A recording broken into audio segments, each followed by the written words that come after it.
Hello everyone, welcome back to my YouTube channel trading trends. आप सभी का एक न्यू डेली एनालिसिस की वीडियो में स्वागत है। बैंक निफ्टी जो फाइनल क्लोजिंग दी है वो दी है 47,977 पे। और बैंक निफ्टी अगर आप देखो कल की क्लोजिंग से आज कुछ ऐसी कोई बड़ी ज्यादा क्लोजिंग बड़ी मूवमेंट नहीं आई है। 289 पॉइंट ऊपर जाके क्लोज किया। बट अगर आप कैंडल को देखोगे, कैंडल अगर आप देखोगे कि आज काफी ज्यादा वोलेटाइल रहा मार्केट।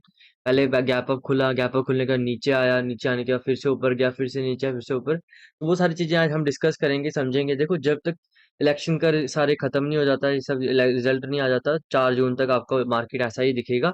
कहीं ना कहीं इंडिया विक्स भी बढ़ चुका है। इंडिया विक्स क्या होता है? इंडिया विक्स एक फियर का इंडेक्स है। जब ये बढ़ जाता है कहीं ना कहीं मार्केट में वोलेटिलिटी बढ़ जाती है। वोलेटिलिटी क्या होता है? मार्केट में जो मूवमेंट है ऊपर जो नीचे दोनों साइड बड़ी तेज हो जाती है। एक मार्केट एक डायरेक्शन में नहीं होता, एक कंटिन्यूसली एक डायरेक्शन में नहीं होता। और याद रखना, वोलेटाइल मार्केट में हमेशा क्वांटिटी कम रखना, क्योंकि एसएल हंट होने के चांसेस ज्यादा रहते हैं।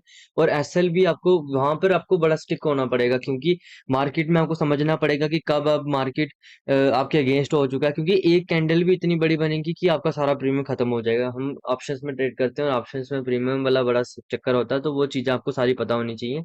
चलिए देखें, अगर वन डे में अगर आप देखो कहीं ना कहीं अब मार्केट अच्छी खासी आज इसने क्लोजिंग दी है 48,000 के पास क्लोजिंग दिया। मार्केट ने 48,000 को 2 बार क्रॉस किया। बट जो क्लोजिंग दिया हमें मिली है 47,977 पे। कल को अगर आप देखो तो एक ऊपर साइड के मूवमेंट के लिए मार्केट अब तैयार हो चुका है। बट मैं प्रेफर करूंगा, अगर मंडे में ये मूवमेंट आती है तो ठीक है, वेल एंड गुड रहेगा। बट अगर कल भी मूवमेंट आती है तो कोई प्रॉब्लम नहीं है, आपको एक कल मूवमेंट मिल सकती है। इसको हम फर्दर डिस्कस करेंगे 5 या 15 मिनट में। पहले हम समझ लेते हैं आज मार्केट में क्या हुआ है। अगर आप 5 मिनट का चार्ट देखो तो कहीं ना कहीं जैसे जिसको कल हम रेजिस्टेंस मान रहे थे लगभग 2-3 दिन से, 48,000 को जो हम रेजिस्टेंस की तरह ले रहे थे, आज मार्केट उसके पास गैप अप खुलता है। गैप अप खुलने के बाद कोशिश करता है सस्टेन करने की, बस सस्टेन कर नहीं पाता। करने के नहीं करने के बाद जहां पर मार्केट ने पहले नंबर कल की क्लोजिंग दी थी वहां पर एक आ जाता है। और उसके बाद यहाँ पर जब सस्टेन करता है तो वहां मैं एक एंट्री लेता हूँ। यहाँ हम एक एंट्री लेते हैं। एंट्री लेने के बाद देखो, जब वोलेटाइल मार्केट होता है और साइडवेज जोन में होता है, किसी रेंज के बीच होता है, तब क्या होता है कि जो भी नेक्स्ट सपोर्ट या रेजिस्टेंस होगा वहां पर मार्केट होल्ड करेगा ही करेगा 1-2 बार। तो यहाँ पर अगर आप देखो, ये नेक्स्ट इसकी सपोर्ट थी तो मार्केट ने होल्ड किया, फिर ये सपोर्ट थी तो मार्केट ने होल्ड किया। तो कंटिन्यूसली मार्केट ने वहां होल्ड करेगा जहां पर नेक्स्ट सपोर्ट आएगी। तो और एक साथ उसके साथ साथ आपको साइकोलॉजिकल लेवल ये सब आपको देखना पड़ेगा। मूवमेंट बहुत वोलेटाइल थी मार्केट की आज। कहीं न कहीं अगर आप देखो, कहीं बड़ी तेज़ी से अगर देखो मार्केट यहाँ पर पहले पूरा अच्छा प्रोजेक्शन बनाने के बाद, यहाँ पर आने के बाद वोलेटाइल शुरू होना शुरू हो जाता है। यहाँ पर अगर आप देखो या इस कैंडल्स को अगर आप देखो, अच्छा खासा प्रीमियम में भी मूवमेंट आना शुरू हो जाती है। फिर यहाँ पर थोड़ा-सा होल्ड करने के बाद एक अच्छा खासा पुल बैक लेता है। पुल बैक लेने के बाद उसको सस्टेन नहीं करता, वापस नीचे आ जाता है। तो कहीं न कहीं आप अब क्या रहेगा 4 जून तक, जैसे मैं आपको बता रहा हूँ, वोलेटाइल रहेगा मार्केट। आपको क्वांटिटी कम करनी पड़ेगी, रिस्क मैनेजमेंट देखना पड़ेगा। और अपनी अगर आपने देखो, मान लो आपने यहाँ के सेल कर ले लिया, तो इतने बड़े एसएल के थोड़ी बैठोगे। जैसे ही आपको लगता है कि आपने एक अपना एसएल लगाया हुआ है, वहां पर जैसे ही उस पॉइंट को टच करता है, उस इवन की थोड़ा सा नीचे ही इसको एग्जिट करने की कोशिश करो।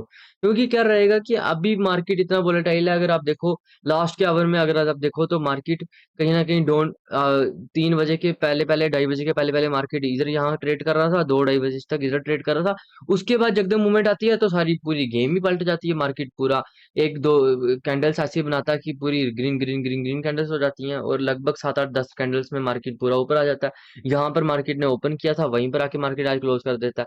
तो कहीं ना कहीं अगर आप देखो तो वोलेटिलिटी है, और ये वोलेटिलिटी बनी रहेगी। मैं कंटिन्यूसली आपको बता रहा हूँ 4 जून तक ये वोलेटिलिटी बनी रहेगी। अगर आप देखो कल के लिए, अगर आप देखो कल के लिए बिल्कुल मैं सिंपल रखूंगा, बेसिक रखूंगा।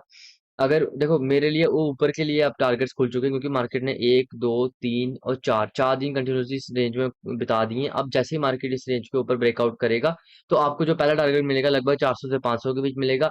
उसके बाद कैरी फर्दर आपको 700 तक मिल सकता है। बट एक चीज का ध्यान रखना पड़ेगा कि अर्ली मूवमेंट, जो भी एक सुबह की मूवमेंट बन रही है उसको ट्रेड करो। और उसके बाद क्या करो कि उसको प्रॉफिट को बचाने की कोशिश करो, क्योंकि अभी मार्केट वोलेटाइल है। अभी क्या होगा कि आपका एसएल, अगर मान लो आपने एक एसएल, एक या दो दो एसएल हो रहे हैं तो मार्केट से निकल जाओ। तो अगर बड़े एसएल मत लो अभी। अगर आपने एक, या मान लो सुबह का एक प्रॉफिट हो गया, उसके बाद आप ट्रेड लेते हो, आपको एक लॉस होगा तो एग्जिट कर दो, टर्मिनल क्लोज कर दो, देखो ही नहीं मार्केट को। क्योंकि अभी भाई रिस्की है मार्केट। कहीं ना कहीं आपको ये चीजें आपको समझ आ रही हैं, आपको दिख रही हैं, चार्ट भी आपको बता रहा है। बट अगर आप इनको फॉलो नहीं करोगे, डिसिप्लिन के साथ नहीं चलोगे, तो फिर आपके साथ प्रॉब्लम आ सकती है। तो बाकी देखो कंटिन्यूसली अगर आप देखो मार्केट अगर गैप अप खुलेगा या अगर फ्लैट खुलता है कहीं पर जहां पर क्लोजिंग की है, वहीं पर खुलता है, तो एक मैं ऊपर वाली साइड का सोच सकता हूँ 48,000 की, अगर सस्टेन करता है मार्केट गैप अप खुलेगा तो फिर मैं देखूंगा कि 48,500 के पास क्या कर रहा है मार्केट। इसके प्रोजेक्शन के अकॉर्डिंग मैं नीचे वाली साइड का भी तो डिसाइड कर सकता हूँ और ऊपर का भी कर सकता हूँ, क्योंकि हमारे पास नीचे ऊपर दोनों के लिए रूम होगा। देखो हमारे पास जगह होनी चाहिए, फिर हम ट्रेड करते हैं। नीचे अगर गैप डाउन खुलता है मार्केट, इसी मेजर जो ट्रेंड लाइन चल रही है, 1 डे की ट्रेंड लाइन चल रही है, उसके पास आके ट्रेड करता है, तो फिर वहां सस्टेनेंस चाहिए। अगर वहां 1 घंटा 2 घंटा सस्टेन कर देता है, जो प्रोजेक्शन बनेगा वो अच्छा खासा मुझे लगता है कि मार्केट सस्टेन कर रहा है उसको, प्रोजेक्शन को, बिरिशनेस को सस्टेन कर रहा है मार्केट। तो मैं फिर नीचे साइड का ट्रेड सोचूंगा। देखो आपको ये कंडीशंस अपने माइंड में होनी चाहिए। बट क्या होता है कि जब मार्केट ओपन होने लगता है 9 8 के पास, मार्केट ओपनिंग अपनी प्री ओपन बता देता है, तो उसके बाद सारी कंडीशन चेंज हो जाती है। तो वो चीजें भी आपको कंटिन्यूसली देखनी पड़ेंगी।